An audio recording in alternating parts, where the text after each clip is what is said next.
જો કે ભગવાને સંકર્ષણ નામનો અર્થ જુદો કર્યો છે. દેવકીના ગર્ભમાંથી આકર્ષણ કરીને એને રોહિણીમાં સ્થાપિત કરવામાં આવ્યો છે. સમ્યક રીતે એનું આકર્ષણ થયું છે, માટે સંકર્ષણ.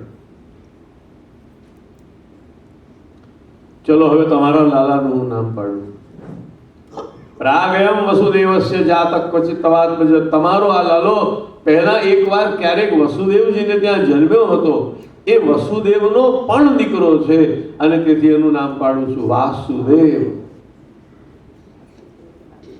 આ જે લોકો અંગ્રેજીમાં વાંચે છે ને એ લોકો ગોટાળો બહુ કરે છે, કારણ કે વસુદેવ અને વાસુદેવનો સ્પેલિંગ એક જ થાય.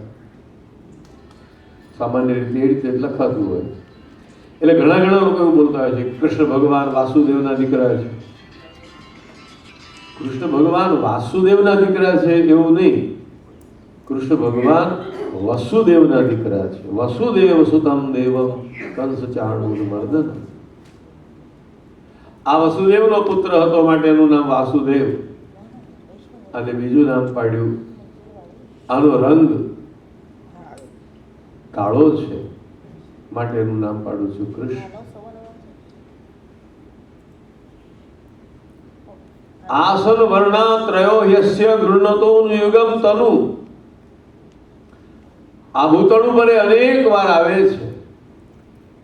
કોઈ વારે ગૌર વર્ણનો બનીને, કોઈ વારે લાલાશ પડતો, કોઈ વાર વળી પીળાશ પડતો. પણ હમણાં એણે કૃષ્ણ વર્ણ ધારણ કર્યો છે. એનો રંગ કાળો છે માટે એનું નામ પાડું છું કૃષ્ણ. બધાને આ નામ બહુ સારું લાગ્યું.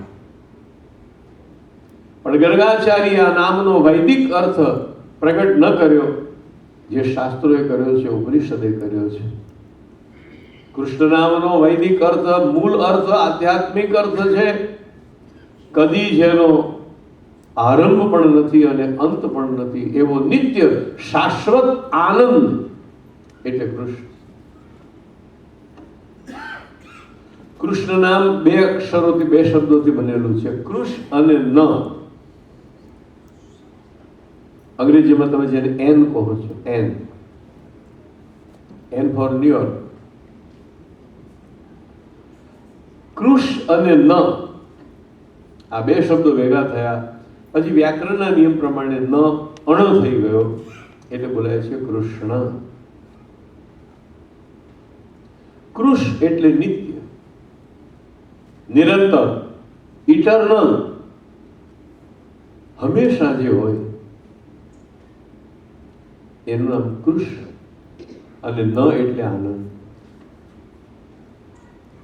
કૃષ્ણનો અર્થ છે સદાનંદ.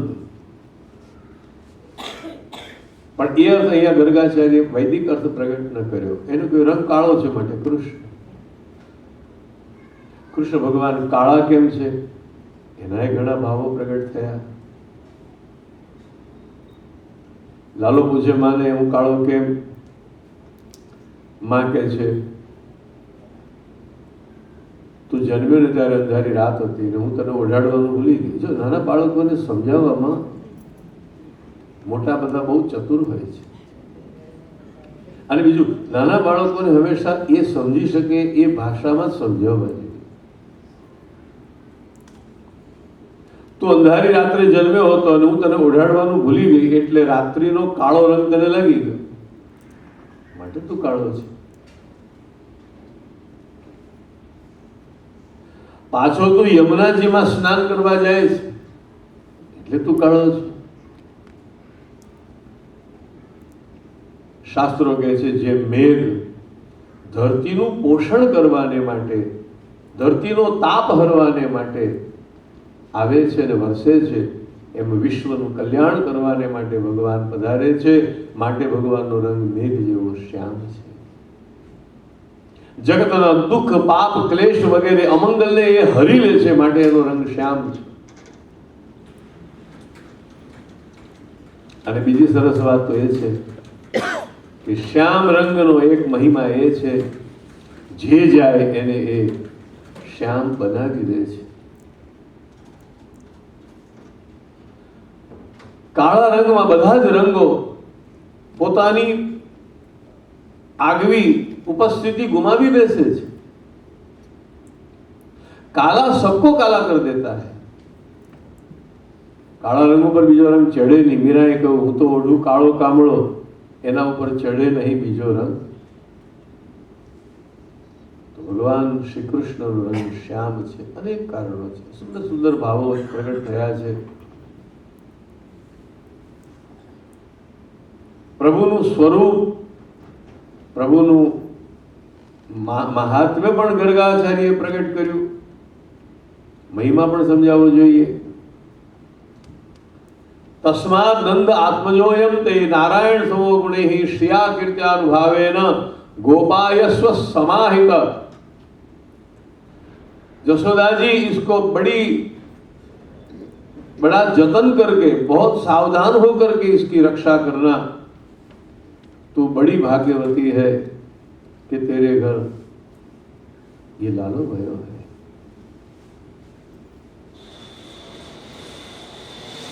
एषव श्रेय आधास्यत गोप गोकुल नंदन अनेन सर्व दुर्गाणी यूयमंजस तरिष्यत। તમારા જીવનમાં, તમારા વ્રજમાં અનેક ઉપદ્રવો આવશે, પણ આ કૃષ્ણ, આ તમારો લાલો અનેક અનેક ઉપદ્રવોમાંથી તમને નિર્વિઘ્ને બહાર લઈ આવશે। હું તમને આગલા સત્રમાં 2 કીર્તન સંભળાવવાનો છું।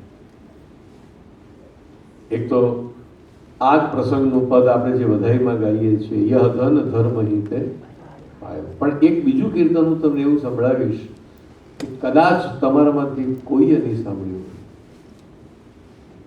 અને એ કીર્તનમાં પ્રભુની કર્તુમ અકર્તુમ અન્યથા કર્તુમ શક્તિ બતાવી છે કે ભગવાન તો જે ધારે તે કરી શકે છે।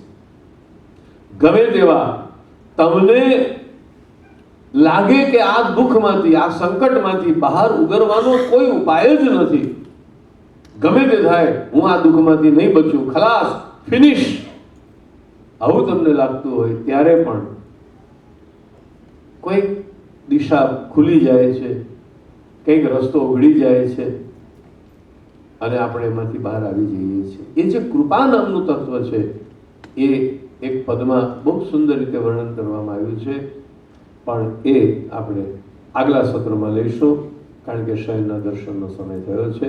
દર્શન કરીને પાછા આપણે બેસીએ અને આગળનો 2 કીર્તનનો આનંદ પાછા આપણે ભણીએ। બોલો શ્રી ગોવર્ધનનાથ કી, गिरिराज धरण की जय, वल्लभाधीश की, गुसाई जी परम दयाल की जय, श्याम सुंदर श्री यमुने महारानी